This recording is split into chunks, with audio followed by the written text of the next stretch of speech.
warm welcome to the second virtual webinar of Highr's Summer of Learning 2020.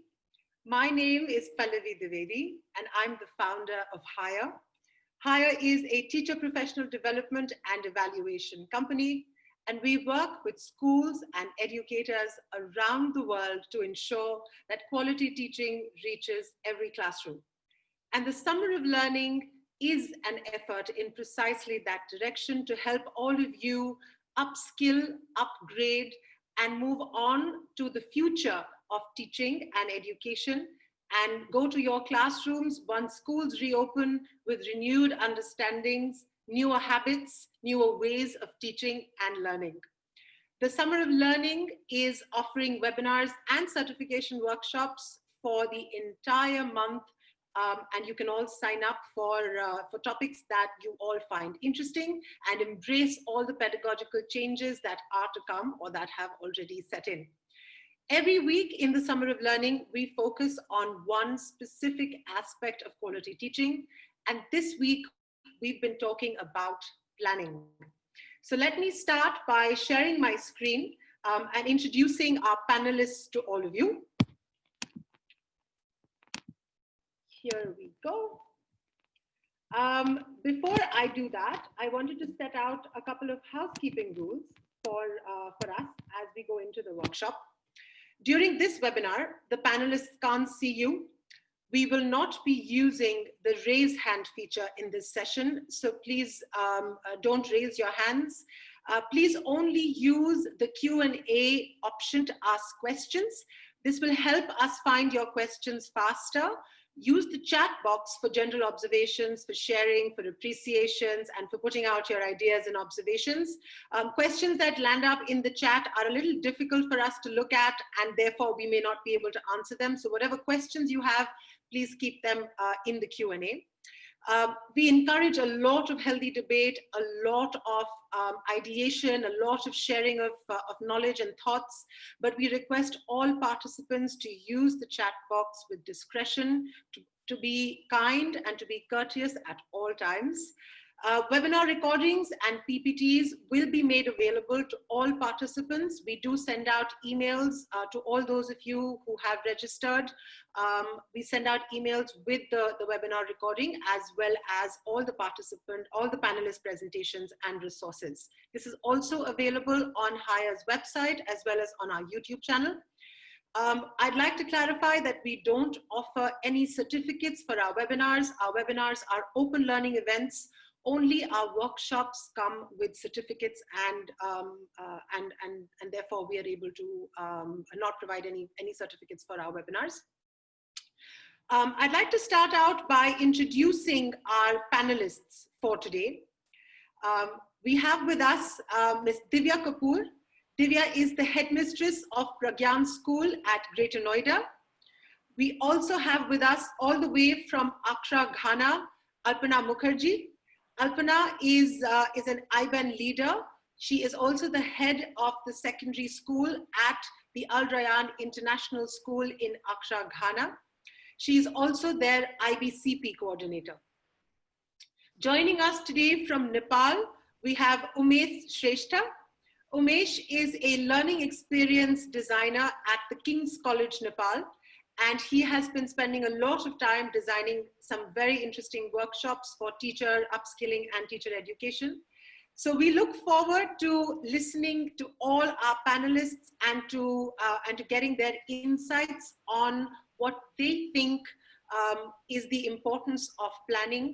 Today's session will be focusing on the what, the why, and the how of planning. Why should we plan at all when we're teaching? Why is it important that we plan in advance? And very, very crucially, why is it important that we reflect on our planning, on the way in which we wanted to go out and execute our lessons? Did they go as we planned? If not, what can we change? What about our lessons did we actually want to look into? What about our planning did we want to factor in when we were teaching? And if at all something didn't go as per plan, what should we look at specifically? what should be recalibrated? And very, very importantly, why should we do this at all? Why is it important to plan? Why is it important to reflect on our planning? It's one thing to say that I'll reflect on, on the way in which I executed a class. Isn't planning a part of that as well? So our panelists today are going to be shedding more light on the way in which we can go about doing all the planning that we do for our classrooms. And we're also going to be looking into ways in which we can reflect both as an individual, as well as with our peers, our colleagues, our students, and also focus on the why, on the why of planning in the first place.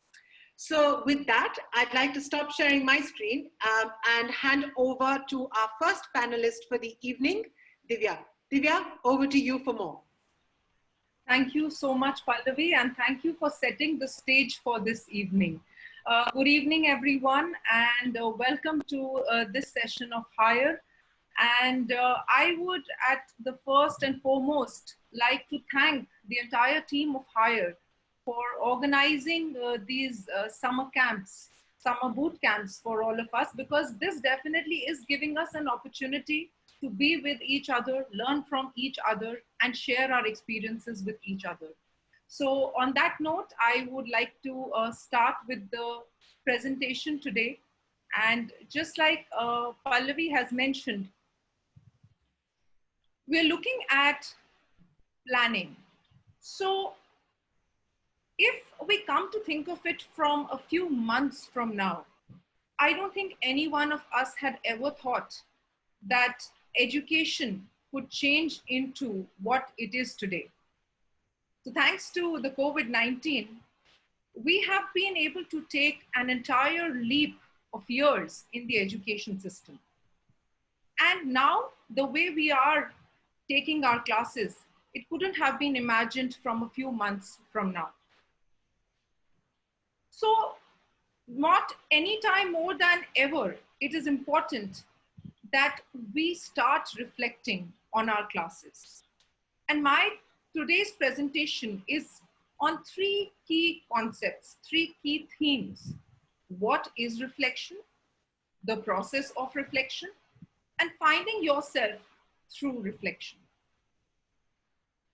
To begin with, John Dewey has once said that teachers should take time to reflect on their observations, knowledge, and experience so that they can effectively nurture each child's learning. And this is so apt in the current scenario, because we have often judged our students. We have often asked them questions like, have you been attentive? Were you distracted in the class? How has your performance been? But it is very rare that we as teachers ask these questions to ourselves. That we analyze ourselves, that how have we been doing? What experience are we giving to our students? And can we do something more? So as teachers, it is very important to ponder upon questions like, what am I doing when I'm going in the class? Am I teaching the way my students want to learn? Do they like my classes? Can I do something better to make the experience much better? Well, this is exactly what reflective planning is. Reflective planning means to plan looking at what you do in the classroom, thinking about why you are doing it, and also thinking if it is working for you or not. So it's basically a process of self-observation and self-evaluation. And I feel that a teacher can do it nicely if she understands the process of reflection. This process of reflection has 4 key steps. Firstly, the experience. That is when we step our foot into our classroom. The kind of instructional strategies we are following, the kind of environment we are laying for our students, the kind of activities we are doing, all this comes under our experience. This is followed by our observation. That is, keeping a close eye on all that we are doing. We really need to observe, to see time and again through different perspectives as to what we are doing and whether it is working or not. Which leads us to our step 3, which is contemplating on all the things that we have observed. As teachers, it is important to look at the sunny and muddy points, the aha and the mojo moments that we are providing to our students in our classes. It is also important to realize whether our students are actually being able to comprehend all that we are trying to tell them. And once we have observed and contemplated, we should reach the 4th step, which is planning and replanning to make things better and make our classroom experiences much more effective for our students. So for these, what I have been trying to do are some tested strategies with my school, with my students, and with my colleagues. Let us talk about them one by one. To begin with, what I call the butterfly effect. Well, I call it the butterfly effect, but it is actually opening the doors and windows of your classroom for your peers and colleagues. Because sometimes it's good to have a different perspective. We always feel we are doing good, but sometimes our close friends, our colleagues come and tell us what better can be done. And this can be done far more better if we club it with some collaborative follow-up sessions. Moreover, the teachers, your peers who are coming to view your lectures should be provided with some rubrics and focal points so that they know what to focus on and exactly where they should be looking at while they enter your classrooms. So for that, we have 3 broader categories that we have made, which is classroom management, lesson transaction, and how we close a day. When I talk about classroom management, it is particularly how conducive the environment of your classroom is. That is, when you come to your class, do you greet your children? Do you pass a smile? Do you actually give them room to talk? How is your body language and your voice tone? All of that sets the environment for your class, especially on these online classes. Next is ice-breaking activities. So our children today, especially sitting in front of mobile phones, tabs, and computers, it becomes very difficult for them to have their attention in place for a long time. So it is important that right now in the beginning of this classes and even in the middle of the classes, we actually offer them some ice-breaking activities to gear back their attention, to gauge back their attention and bring them back into the stream of learning. And thirdly, that we need to provide them with a streamlined freedom of speech. Yes, freedom of speech, that is something that our students might just miss on in these online classrooms. So we really need to think of ways in which we allow them to speak and yet our class doesn't just go haywire and out of control. Next is the lesson transaction. Here, obviously, we need to do a recap. We need to connect with all the previous knowledge that our topic is related to in the class. Moreover, the teacher needs to set some very, very clear objectives as to what her class is going to be about and what will be the end learning outcomes that she is looking at achieving at the end of each class. Is she giving the area of differentiation? Is she actually taking MI into account? For example, I might just take the same topic in 3 different manners in a class. A teacher might just show a small video for the visual learners. She might put across some audio lessons for the auditory learners, and at the same time, do a small doable hands-on activity for those of the kinesthetic learners. But all this can be done if she's really, really well planned and manages her time well. Coming to the last segment, which is how you close your class. Well, recap is definitely a must. And along with that, some tasks to actually check where your students have comprehended what you have been able to tell them. And last but not the least is seeking constructive feedback from your students. That is, asking them whether they've actually liked your class or not in real time. Coming to our second strategy, which is self-observation. Well, nothing can be better than this. Nothing can be better than recording your own lectures and looking at them again with a different perspective. And what key points should we be looking at while we are observing our own selves? We should be looking at our voice tone and body language. Were we friendly and approachable within the classroom? Instructional clarity. This, as teachers, we always feel we are giving the best to our students. But actually, when you go back to the recordings of your own session, sometimes you realize that the instructions weren't that clear. So in this case, we should always redraft and re-give. Student engagement and response. Were my students responding to all the questions I was asking? Were they actually engaged, or were they distracted around? This is another important question to ponder upon. Personalized intervention. Was I able to answer to those specific questions raised by 2 or 3 students in the class? Time allotted for students to talk. Student autonomy is something, I believe, which is an essential part for every classroom. And that is something a teacher should plan while she's actually planning her lesson. Time for students to talk, to raise their questions, and to talk their heart out in terms of their feedback. And finally, creating a mojo moment. Was I able to create that one moment, that one high, when my entire class just jumped on with joy? Well, these two might sound much more than we can actually do, but there are 2 more interesting strategies. Not to forget the student voice or the student feedback. Student feedback is actually very important because our students sometimes actually think differently than what we think like.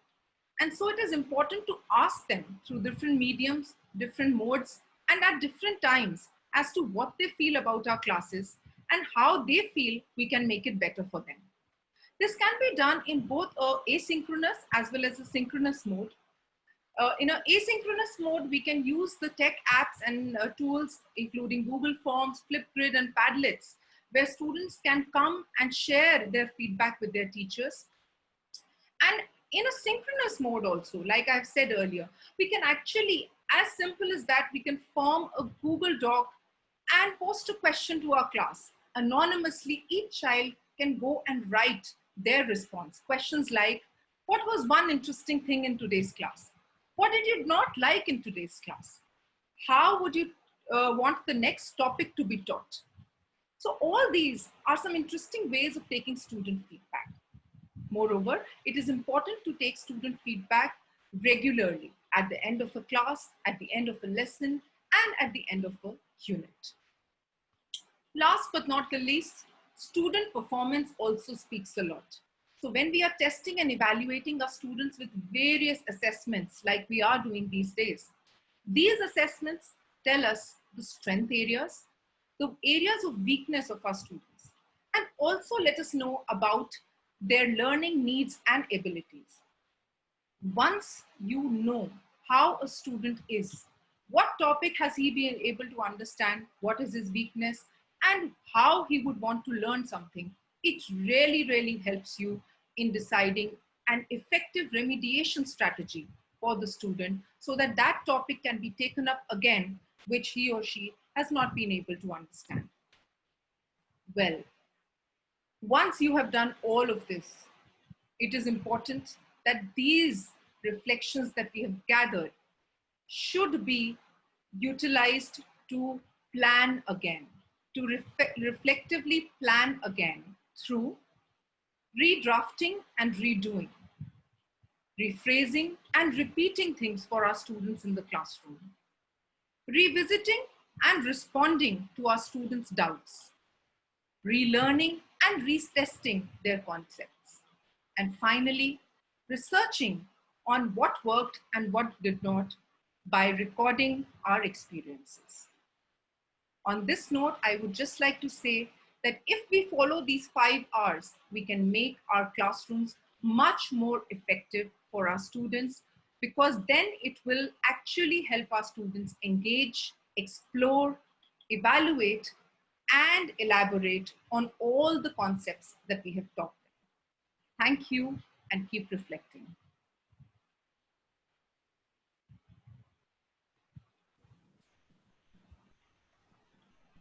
Thank you so much for that, Divya. There was so much insight in that one presentation that I feel that if we as teachers are able to incorporate even 10% of what you've put out in your presentations in terms of reflection and in terms of the kind of feedback that we take from students and how we incorporate that into our planning, our lessons would just become so much more enriching for us as well as for our students. So thank you so much for that. And of course, there are lots of questions that have come up for you. So we are specifically opening this one out to you, which is about the timing or the duration of observations. Udgam has asked that if we put observations into practice and we have observers after 3 or 4 classes saying that there's nothing more or nothing new to observe, would this sort of gradual interest to observe go down? How often should we conduct observations? So your insights on that. So I think, Pallavi, observations can be conducted depending on the number of, or the group of faculty that you have. Obviously, if there are 2-3 people, you can spread it out to a longer duration. But if you have a big team with you, then each person has a different perspective to look at things. And in that case, it is good if we have these observations time and again, maybe once a week, if not much. So definitely each time something new will come out. And when someone is telling you something about your own class, frankly, it is difficult to accept that you have gone wrong somewhere or you've not been able to go up to the mark because you put in your best. But actually going back and contemplating that, it will help you improve your lessons. Absolutely. And I think, Udgam, one other thing that schools or even departments can do is even set out what is called a pineapple chart. This is a very interesting practice where a timetable or a schedule of sorts is put out, which is visible to everybody in your school, and you can simply mention that you're doing a math class today. Would anybody like to walk in? And you can perhaps, another way in which you can do away with this boring observation routine is to actually have very clearly demarcated points that you want the observer to come in and give you feedback on. So for example, let's say today in my classroom, I was doing a group task. And I wanted somebody to come in and tell me, did I put that group task out to my students effectively or not? So essentially those clear 2 or 3 pointers actually help go in a long way in helping the teacher who's observing come in and give you very pointed feedback. And it also becomes something new to go and observe in every class every time you go about doing this, right? So, so thank you for your answer, Divya, and Udgam, I hope that answers your question. Panelists, opening out one more question to everybody, which is that, is it a good practice or collaboration for this kind of collaboration to happen or this observation to happen across departments, or should it only be within a particular department? Umesh, would you like to yeah, sorry, I'd like to say here that well, within department, surely, because that gives you the subject expertise, but also cross department, because the instructional strategies that we are following these days, they have no bound to any subject or department that we're teaching. So it's actually good to be able to see how different subjects are doing it in different classes. And maybe we can have some takeaway from each one of our colleagues. So I don't think they should be bounded by the departmental or subject divide. Absolutely. Yeah, I agree with Divya. Absolutely. And yeah, agree. And also there is a lot of connection between the subjects, because if you really think about the interdisciplinary unit, and if you try to look into the connection, there is a lot of connection between the subjects, and naturally the strategies can come out much more creative. And if you try to look into the universal design of learning, it actually encompasses many subjects together. So it can be very rich if we can do it in both ways, department wise as well as the interdepartment wise. I totally agree with you. Yeah, absolutely. There was another question about observations at the time of online teaching. So I think Shonali wanted to know that it's easy to record one's own classes, but how does she go about doing it in a classroom? You know, online classes are easy to record, and then perhaps even share these recordings for observation. But how should one go about doing this when we're back in school? Yeah, I think definitely it is a little more difficult, but then if we really want to do that, we have been doing that. I myself have been doing that back in school. At times, you know, I mean, it's just about placing your own phone at the end at some point of time, or asking a colleague of yours who is peer viewing your lecture to actually record it for you also. So both the ways it works, because when we're talking about peer observations, it is always possible that the peer who's coming in can record the observation for you to see it later on as well. Absolutely. So thank you so much for that, Divya. And thank you, panelists, for taking these questions. Thank you so much, participants, for these interesting questions. Please keep adding them there, and we'll keep coming back to them. And now I'd like to move on to our second panelist, Alpana. After listening to Divya's how should we go about reflecting on our planning, let's listen from Alpana about why, or sort of what should really we be looking at when we're planning and when we're reflecting on that planning. So Alpana, over to you. Thank you so much. Please, you can share my screen. Good afternoon, good evening, and very good morning from warm Accra, because it's just 10:30 here in Accra. So very nice to meet all of you here. And before I start the session, I definitely would like to thank Pallavi, a great collaborator and the communicator, for bringing all the educators around the world in one platform. I think this is one of the biggest platform I have been really looking at it. And the number is still increasing. Participants number is continuously increasing. It's incredible. Fantastic job you have done, and the team Highr, because their technological skills and everything, the way they have communicated. Thank you so much. Thank you so much. Would love that kind of the platform to interact each other, learn from each other, and learn from the viewers as well with the questions.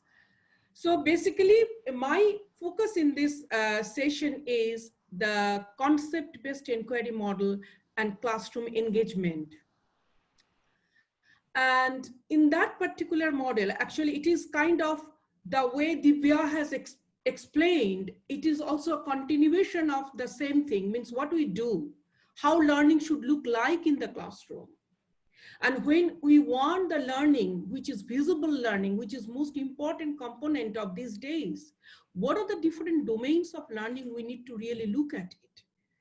And then how do you do it? What kind of the model we should really exhibit, and what kind of the model we should follow to prepare our unit, prepare our lesson when you want to see the visible learning is happening in the classroom. So basically, I'm going to look at it. So next slide, please. So next slide, please. Yeah. So I would like to start with the images. I have brought actually 3 scenarios. In the first slide, I have 2 scenarios. One scenario, you can see that active teaching is happening, and there is a huge gap between the teaching and learning. And for the learner, the teaching, the words are actually converted into a sound. So there is no connection between the teacher and the learner. And this is not a very uncommon scenario. If you try to look back and think and reflect, it happens. Even now, in Ghana's context, in African context, I can bring it out that quite a number of schools are having this kind of the situation where the teacher has to really finish their component, whether the students are learning or not. That is not a problem. That is not actually being taken into consideration, but this is happening. In the second scenario, you look at it, it's a very engaging classroom. Teacher is leading the conversation. Students are all engaged, but we are not very sure that whether the learning is happening or not. This is the question. This is a very common scenario in majority of the schools. Engaging classroom, but how do I know that learning is happening? this is a question, this is a scenario we need to really also, encounter in many schools. In the third slide, please. Next, please. In this particular scenario, you can really see that students are engaged. Students are thinking, students are analyzing, students are exploring, and they are actually, you can see that they are working, and the teacher is not really visible. Teacher is facilitating the learning, and the learning is very visible. And we all know that learning is only happen when we make the students to think hard. And learning happens when students think that they need to learn. It's just not by one. It has to have the connection between the learner and the teacher, learner and the facilitator. Here in this particular scenario, you can see the teacher is working as a facilitator. Their role has shifted from teaching to facilitating. And this is very crucial in these days to think about that how we can develop that the learner who can be very creative, who can be very adaptive, who can be very critical thinker and the problem solver. Because the knowledge is important, learning is important, but if I'm not able to solve the problem, if I'm not able to critically think about the situation, then what kind of the learning I am getting it from the classroom? And it happens only in the classroom. We as an educator, it is our important role to make students to think critically and give the problem to them to face the real world challenges, so they can really solve the problem what they are encountering these days. Now, I go to the next slide, please. We all agree that learning is a high effort activity. There is no question about it. It is an activity, and it is a task. It is not a simple job. It's a very high effort activity. Now, we as an educator have an important role to play to inspire student learning. If we are not giving some kind of the inspiration why they need to learn, and if we do not start why, then students will not be really being inspired to learn. Then at the same time, we also have to give the power, empower our student to learn their own learning. So when we are empowering them, then they become active learner.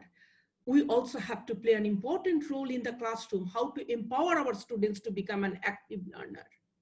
Then at the same time, once we inspire them to learn, empower them to active learner, ultimately we will be transforming them to become a lifelong learner. And it is not only for the student, it goes to all the learner in the class. We learn from the students in these days. If we think about the technology, we are learning so much from the students. So when we really embrace this lifelong learning attitude in the classroom, students will also be transforming into there, okay?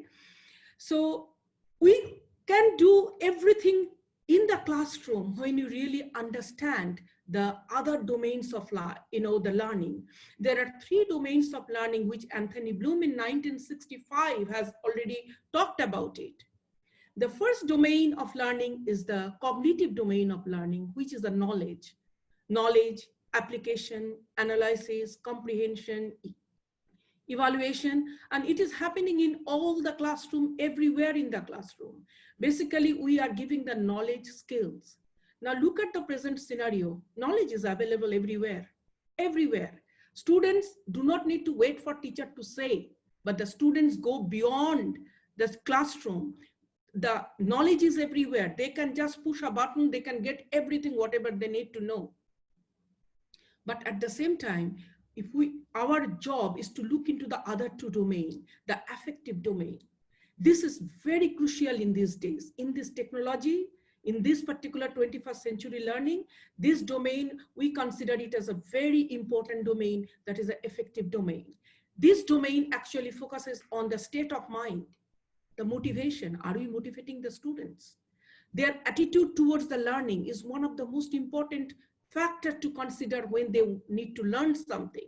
Then then we also have to develop the skill to the students, saying that how they can able to handle the setback. Look at it, in this COVID-19 has stopped all the international examination. Majority of the schools are closed. Examinations are all postponed or withheld. In that condition, the students who are going to write their final examination, holding so much of, that their hope and aspiration that they are going to do something in the last minute, many of them have really facing this kind of the challenges. And we are dealing with so many mental, the conditions of the students in the classroom, around us. So they need to really understand how to help, how to handle the setback situation. Learn from mistake. Every one of us are doing mistake. Mistake is not a problem in the classroom. We can come out with so many different kind of the misconception. We can do a lot of mistakes, but if we know how to learn from the mistake is the most important skill. Nobody can be perfect. Every day we are learning something, and we learn from the mistake. Then only our learning becomes so strong. So this domain of learning is also one of the key domain which we need to really consider, and we need to really inspire students to do that thing. Then next comes to the mindfulness of the well-being. Well-being is a very important important learning domain at this moment. And it has a huge, big option. So I'm not going to talk about it, but this is one of the things that we should be really consider in our classroom. And the last one is the skill development. Skill development, if we are not able to, through our knowledge skill, if we are not able to really develop the students' critical thinking skill, their time management skill, their self-management skill, their problem-solving skill, and importantly, the collaborative and the communication skill, then they will not be able to face the world. So these are the three skills, three domain of learning is the most important component, which was already being talked about everywhere in this Bloom taxonomy, need to combine together. Next, please. Next, please, Pallavi. If we want to see the visible learning in the classroom, we need to really combine these three domains of learning. And now another one is combined, that is the technology, because technology skill is very, very important. And actually the COVID-19 has pushed all of us 5 years ahead of these skills. So we cannot really move out of the technology now these days. As we are going to go with the cognitive domain, affective domain, and skill domain, we also have to really integrate the technology to make the learning visible in the class. And it is our job, it is very necessary that our learning should combine with these three important domains with technology. I put also without technology, because we also need to think about the equity, because not every school is having the technology facilities. That is quite agreeable, because if I go to the schools, in any remote areas, I definitely find a challenge over there that what kind of the technology they are going to use. But there is nothing wrong to combining these three domain to create a visible learner. If we get a technology, fine, we are really good to go. But if we are not, but definitely we need to really combine these three. And we will be developing a learner that is the visible learner, who will be able to know what their learning goal is, who will be able to know that they can set their goals, who will be able to talk about their learning process, take the responsibility of their own learning. Visible learner is the learner which we need to now produce. We need to now develop those skills. We need to really create the learner to a passive learner, to a visible learner, to face the world they want to live in. Next, please. Next one, please. So therefore, we as an educator, it is extremely important that what we do and how we do what to do to make this learning visible in the classroom. This is a very critical question we all the time need to ask.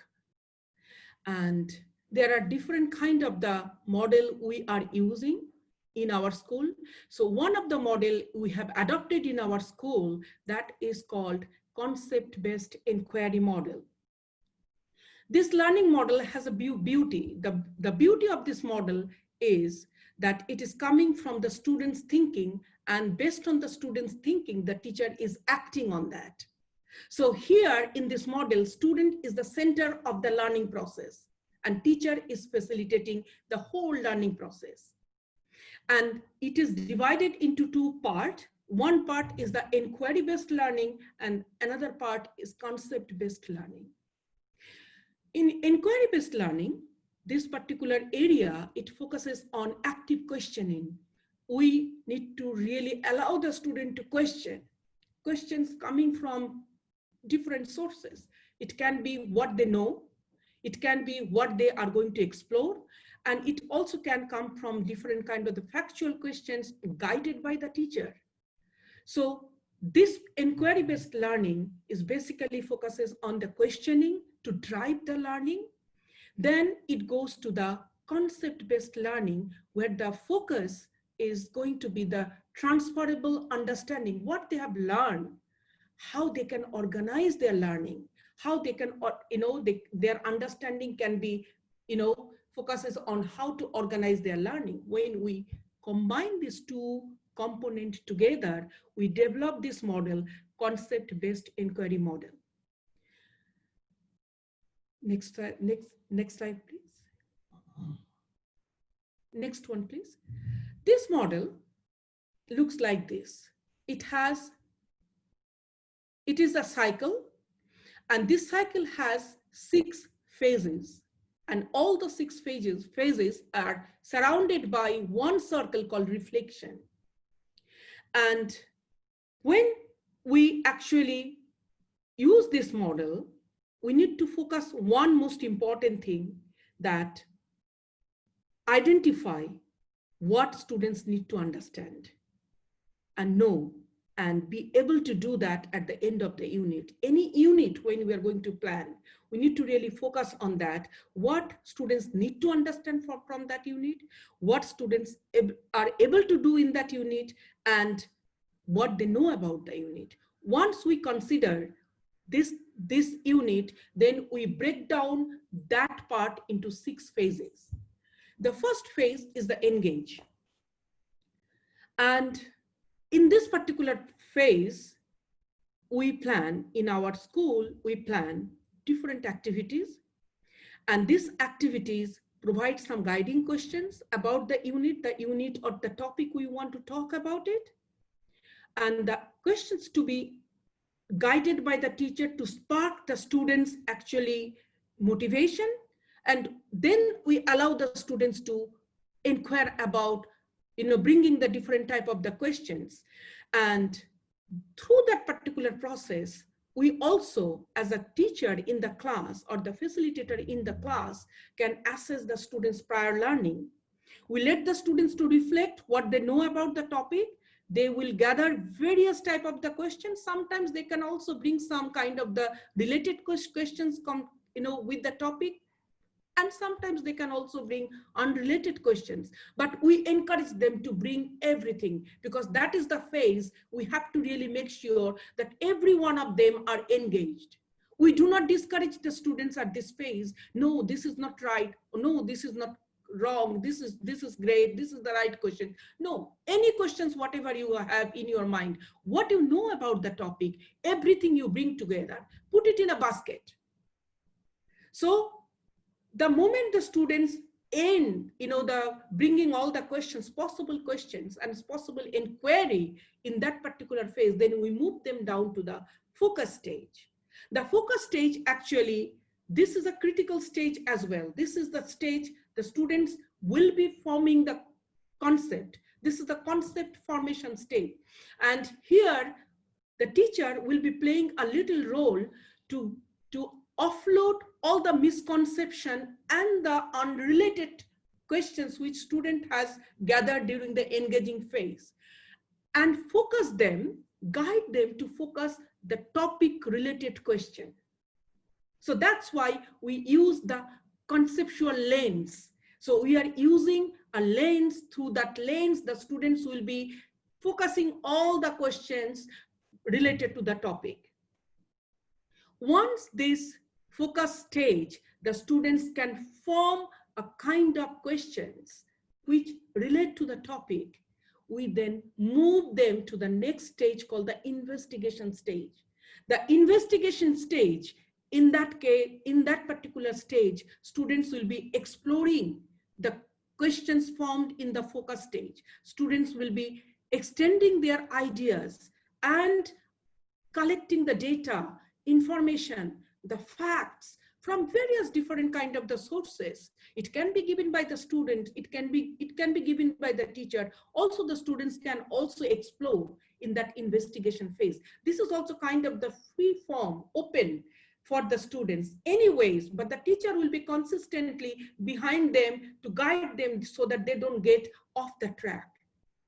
Investigation stage is a very interesting stage, and you can see the full engagement because we are involving everybody in the classroom to do at per their level.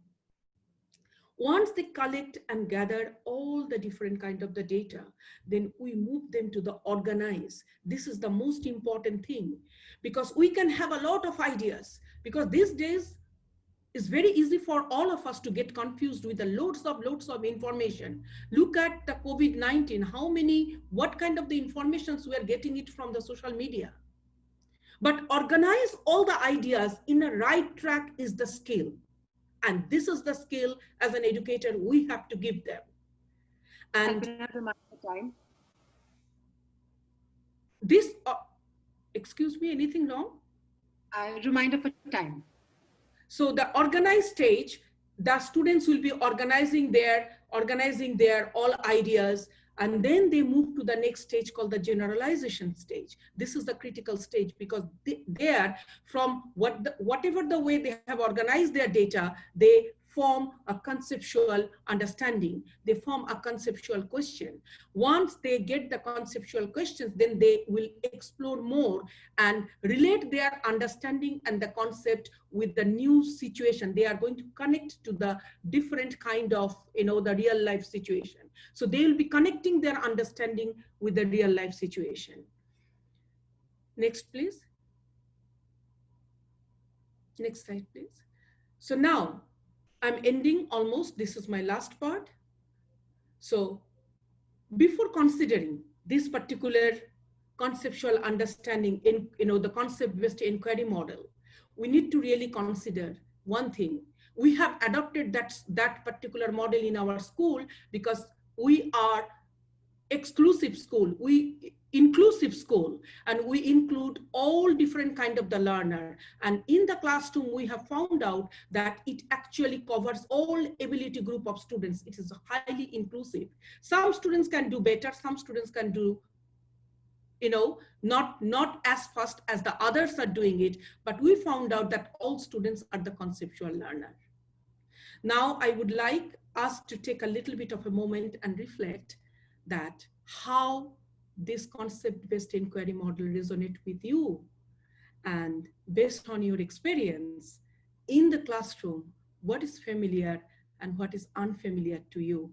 I also have added one link, an example of all the different phase for any kind of the guidance. So how you can develop an unit, you can refer to that. Thank you so much. That's all from my side. Thank you so much for that presentation, Alpana. There was so much in there that I wish we could have just had an entire session talking only and only about concept-based learning, because it is so crucial to our teaching pedagogies and to the way in which we engage with and interact with our students, and very, very importantly for the way in which we go about planning. Just like you said, it's so important to understand when we reflect that the guiding question when we reflect is what is it that I wanted the student to learn? And if that part of our unit is clearly laid out, it becomes very, very easy for us to actually go out and execute all our activities and all our teaching, and then come back and reflect on whether or not we were actually able to achieve that. So thank you so much for that, Alpana. And of course, there are loads of questions that have come in for you. And the first one that I thought we could take up was one that actually came up in chat. This is not as much a question as it was an observation, and I thought I'd share it with the panelists to see their view on something like this.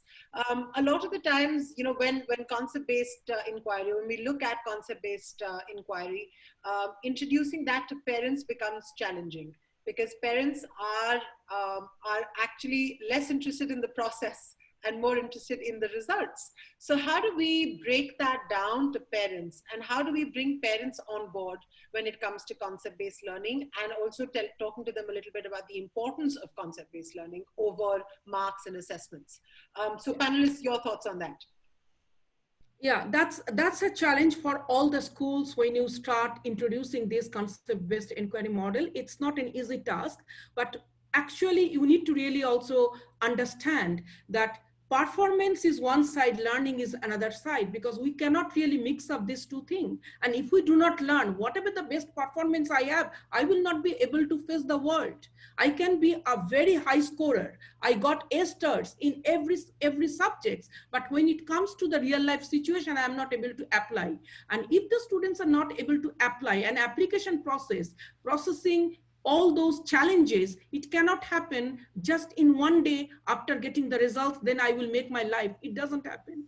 World is much more complex. The process should come from the classroom, and concept-based learning should come from the primary school.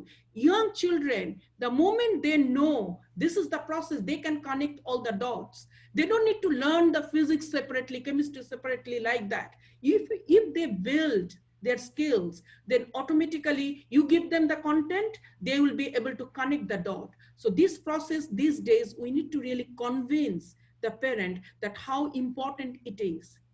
I cannot make a good food if I do not know how the process is.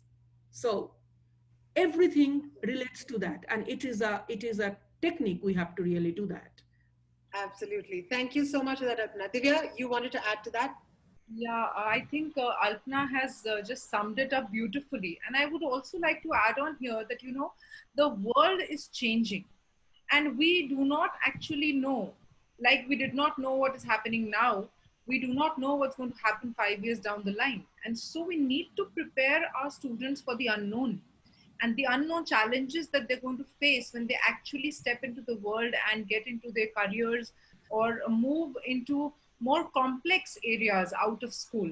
And so it is important for them to start realizing that everything is not about performing well. It's more about understanding the process, connecting the dots, as Alpana said, and then being able to solve the challenges that the life will pose them in years to come. Absolutely. Yeah, I would also like to add that maybe it's a good idea to involve parents in a workshop along with the students. That way they would see it concretely and visibly what's happening during the learning process. Absolutely. Bringing parents on board with how learning will happen in the classroom is a very, very crucial step. So to that, Umesh, a workshop, of course, makes perfect sense. So thank you for that. And on that note, of course, I'll now hand over to Umesh to talk to us a little bit about why should we even be thinking about all of this to begin with, right? And the importance of the why. So over to you, Umesh. Right, let me share my screen there.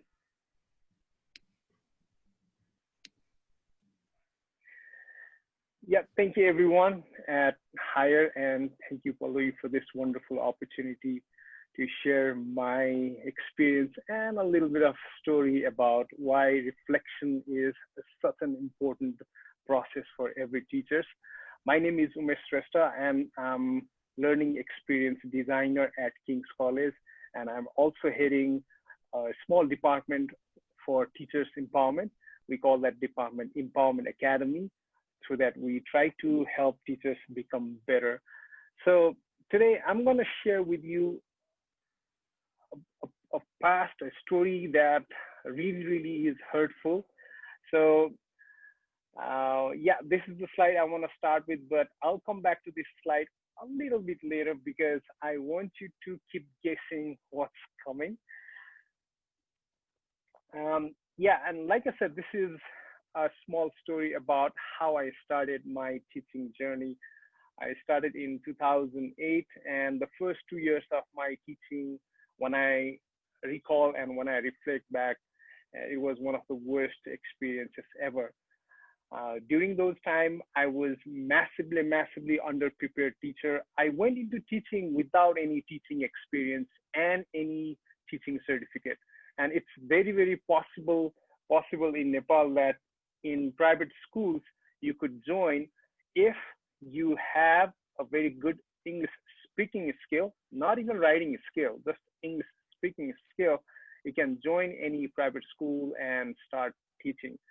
So I started that way, and I thought initially that I was very good at English, and because of my so-called superior English, I was blinded, and I was a very dominating, prescriptive, and dismissive teacher. And this quote kind of made sense to me now, that I started becoming the teachers I used to hate in my school. I absolutely hated those teachers, and I was becoming those teachers somehow. And interestingly, you could also see these kind of scenarios in a lot of private schools of Nepal, that private schools are, they declare themselves as this is the English only speaking zone. If you speak anything else besides English, you will be punished, you'll be fined by the teachers. So I was also maybe prescribing to the schools and to the students that you should always speak English. And maybe that is the reason that I got this feedback from class 10 students. We like your English, sir, but you're very rude. And now just imagine that I was riding very high. I thought I was doing a very good job of teaching English. But when I got this feedback, it was like a big slap on my face. Naturally, I reacted first. I was very defensive, and I could not let go of this feedback for many days. And this feedback seriously twisted my head and my heart. And, I was pretty shaken.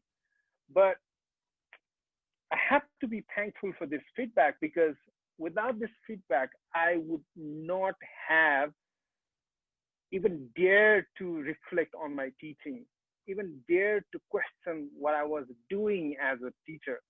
And this made me actually ask some really difficult questions about myself.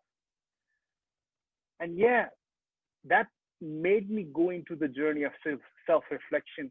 And self-reflection is very scary at first, because what if I find the answers I was searching for? If I found the answers, I would have to act on them. Maybe I'm not ready to act on them. So I was very scared initially.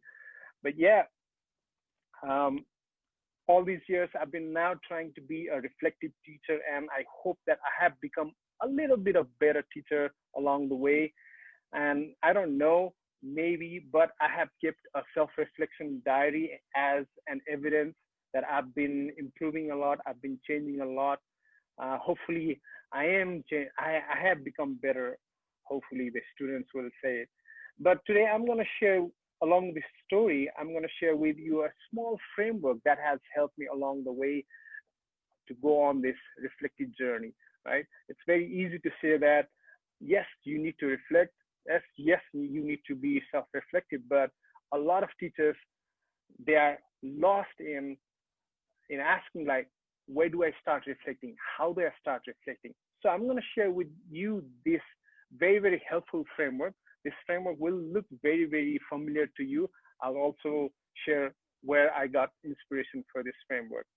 So this framework I call is the 3 layers of self-reflection. And the first outer layer is the layer where I reflect about the content and the environment and the materials of my teaching. Secondly, the second layer is the layer where I reflect about my habits, my skills, and my actions as a teacher inside and outside the classroom. And finally, the core, the most important layer, the third layer, is the layer where I ask questions about my own teaching beliefs, values, and identity every time continuously. So let me share a few more details about these layers very, very quickly. So on layer one, these are some of the questions that help me reflect. So it's very standard basic questions, but very, very important. What went well? What could have been better? And could have been there better examples, better structures, better materials, better slides, right? So these basic level of questions where I feel not so intimidated and not so fearful asking about these questions. And I can also quickly redesign and tweak and rearrange the contents the next day for my class. The second layer, it gets a bit difficult now because we're going into the core. In this second layer, we usually ask the questions about our own actions and habits and skills. And this first question is actually inspired by Sheila Heen, the writer of Difficult Conversations. And she talks about her experience of asking for feedback, and usually she would get very, very vague, abstract feedback. For example, if she asks, how was the movie? And she would get, oh, it was okay. It was fine. How was the class? It was great. But these feedback don't really help because they are not concrete enough. So she suggested asking this type of question. What is one action that I do helps my student learn better? Right? And if I ask this question to myself, I can find some concrete answers about what I'm doing right or not. So another question is what I do well in the class and what I don't do well yet.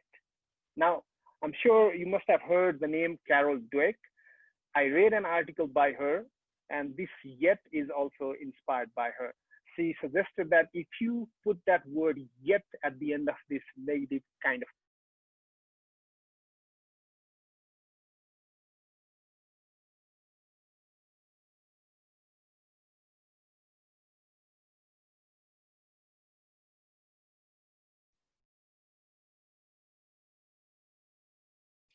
Umesh, we seem to have lost audio from your end.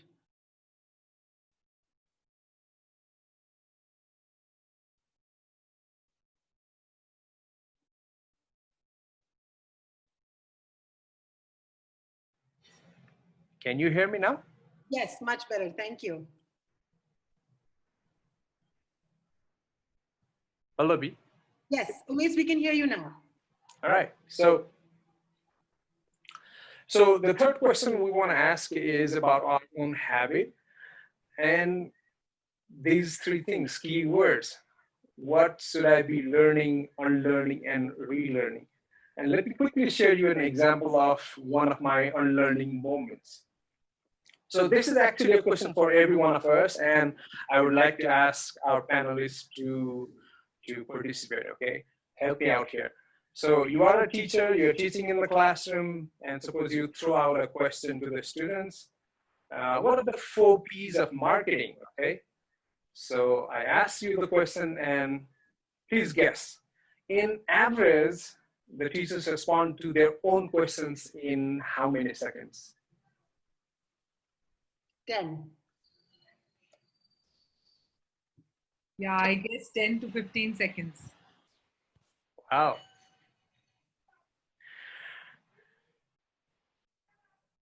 Okay, shall I reveal you the answer? Yeah. This is shocking. Wow. All right, so I was listening to this podcast, Teaching in Highr. You must know this one. So they talked about this shocking fact that I was, what? Like I asked a question and I respond to my own question in within 1.5 seconds. That's terrible. All right. So next day I went to the class, took a recorder with me, and then I recorded the whole session, came back and listened to my own lecture and all this session.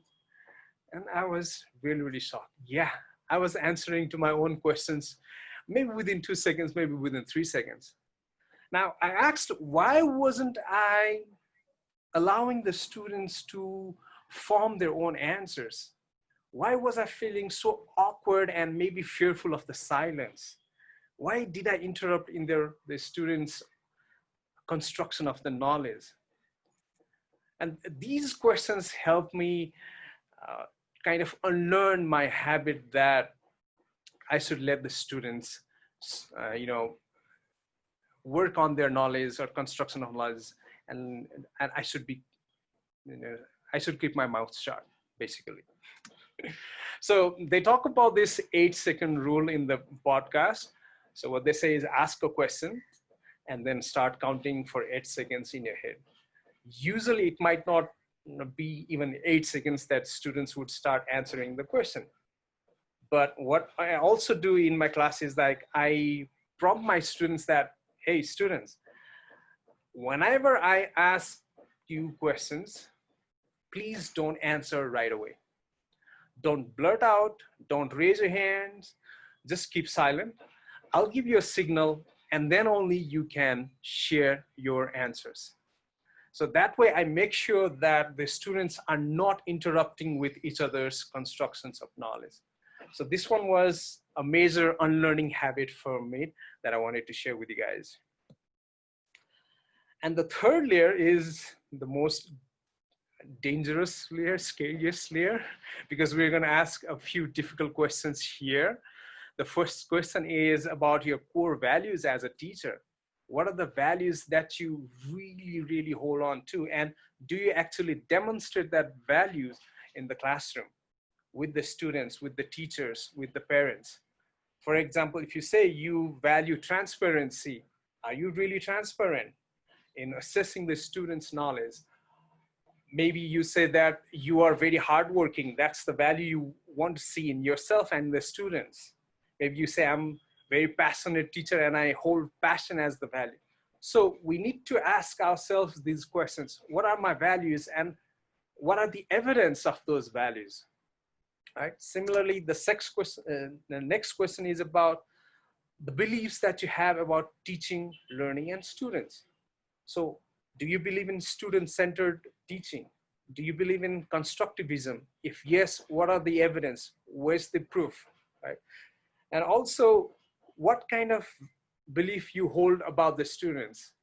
There's a lot of research on self-professing, what is that called? Self-fulfilling prophecy. Yeah, self-fulfilling prophecy, that if I tell the students that I believe in you, yes, I know that you can do well, better than this, then a lot of times the students do really well.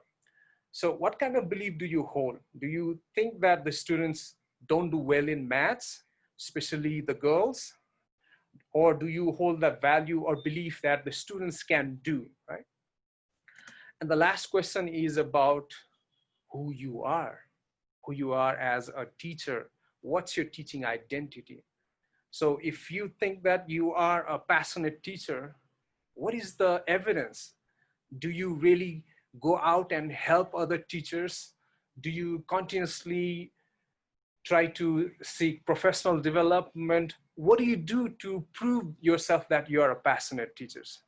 So these are really, really core questions, but very, very difficult and important questions that we need to ask and reflect along the way in this teaching journey. So let me share with you one more time this framework. And now you can see that it's inspired by Simon Sinek's Golden Circle of why, how, and what. You might have also read his book, Start With Why, an amazing book. So the first layer is about content and environment. Second layer is about your habit, skills, and action. And the core layer is about your beliefs, values, and identity. So hopefully you have been reflecting upon your own teaching practices. I know a lot of you might have already done it. And if you have not done it yet, I invite you to step into this wonderful, wonderful journey of self-reflection. Thank you so much, everyone. Umesh, thank you for that. I think I have gone away from your session reflecting on my own teaching and my own life more than I think I ever have. So this has been such a fantastic insight, and it was so brave of you to start out with talking about your own experience and the kind of feedback you got. And I'm really hoping that this will prompt all of us to go back and check and reflect on our own selves and look at how some of the feedback that we've got from our students, whether or not we're acting on it at all. And thank you for that, Umesh. There are some other very interesting questions that have come in that I thought I might throw open to all of you. Sure. First one is from Mansi. Mansi is wondering how we can balance activities and all of these discussions that we need to have around critical thinking and analytical thinking and reasoning with completing our syllabus. So that's an important concern. Yeah, a lot of teachers have the concern that we need to teach as well, because we have syllabus, we have curriculum to cover. My only suggestion is you don't need to cover everything. Start with the big picture. What is the big problem that the subject is trying to solve? Or what is the one core idea about the subject? Recently, I was reading this book. I forgot the name of the book, but the idea was, if you're teaching physics, what is one core idea of physics that you need to teach students? So he talks about physics is all about the movements of elements. And that's it. That's the core idea. And every time you teach, relate that concept with the activities, the discussions, and everything. Physics is about movement of elements. So maybe that way we can start figuring out what's the core of that subject and what are the peripheries. Maybe we need to, forget the peripheries. Absolutely. Thank you so much. That's such an important distinction to make, focus on the core and not so much the peripheries. Thank you for that. One last question before we sign off for the evening. There was a participant in the middle of the chat as I was browsing. They had talked about actually finding time for reflection. And with so much to do, especially right after a lesson, it's not always possible. So could we sign off with each of you talking about your own personal reflective habits? How do you reflect? And maybe that will help be a good takeaway for each of our participants as well. So Divya, could we start with you? Yeah, absolutely, Pallavi. And I think, yes, it is very difficult. And we would all agree with the kind of pressures that are there on us for syllabus and for notebook checking and for so much more that a teacher does these days. So it is difficult, but like Umesh said, it's all about developing a habit. It's about being mindful that we have to do it and then starting somewhere. So it's just about, like, I myself have a small diary. I write a small journal every day, not just about my class, but about my day. So what was one great thing I was able to achieve? What is one great thing I would like to do tomorrow? So that just keeps me mindful on, those small bits in my life, and helps me reflect on whether I was able to achieve it or not. So that's on my side. Thank you for that, Divya. Alpna, what about you? Alpna, sorry, you're on mute. Reflection is the key, and there is no way that we can leave this particular component. Today I cannot reflect and then tomorrow I'll be reflective. It doesn't happen. It's a regular process. But to start with the reflection, it's institution wise. I'm looking at the scenario of a school and the teachers when they're doing it. What I have done it in my school, that I give the teacher a certain time, like every Wednesday afternoon, I send the students home. That afternoon is your reflective time. And that reflective time, during the time, the teacher reflect, and then the teacher collaborate, then teacher also plan, because reflection, if the reflection is not being discussed within the team, within the community, then you do not know whether you are going in the right direction or wrong direction. So it's so important that we also express that what we think about it and what others think about it. So that we have started creating that one at the beginning of the year, beginning of this process, when we started this inquiry-based model. And then it become a kind of the practice. Then what happened? The students leave school at 2:30, 3 o'clock. And then after that, the 1 hour time we always have, we leave the school at 4:30, 5 o'clock. For us, different. So that time is also given to the teachers to reflect on that. Then it become a practice. Now they know that without that, I cannot go to the next day. So it's become a practice. So we make a procedure, and then we make it a habit. And I would also like to add one thing, what Umesh says, that inquiry-based learning model, if we are actually adopting it, then we don't need to really worry about the content, whether we are covering or not. Go with the big idea, give them the connection, it will be done. And it's become, makes the whole process very fast. Thank you so much for that, Alpana. Great thoughts then. Community reflection, that's a wonderful idea right there. Yep. Okay, I know you've already shared a lot about reflection, but one key reflective practice that you follow personally. I'm a big fan of 3-2-1 reflection. So I tweak it around, and we also have teachers reflect on 3-2-1 reflection at the end of our workshops and sessions as well. So here's one format: 3 concepts that I learned today, 2 questions that are still bothering me, and 1 action I'll do tomorrow. So that is one of the ways to organize this 3-2-1 reflection. And like Dipya said, it's a habit. It grows onto you, right? It becomes a part of you. Yeah. It really is. I completely agree. So thank you very much. On that note of reflection being a habit, we're hoping that you're all going to go back and reflect on this webinar. And thank you so much, panelists, for all the interesting and amazing strategies and insights that you shared with all of us today. Here's hoping that the participants have a lot to go back and reflect on. I know that I do.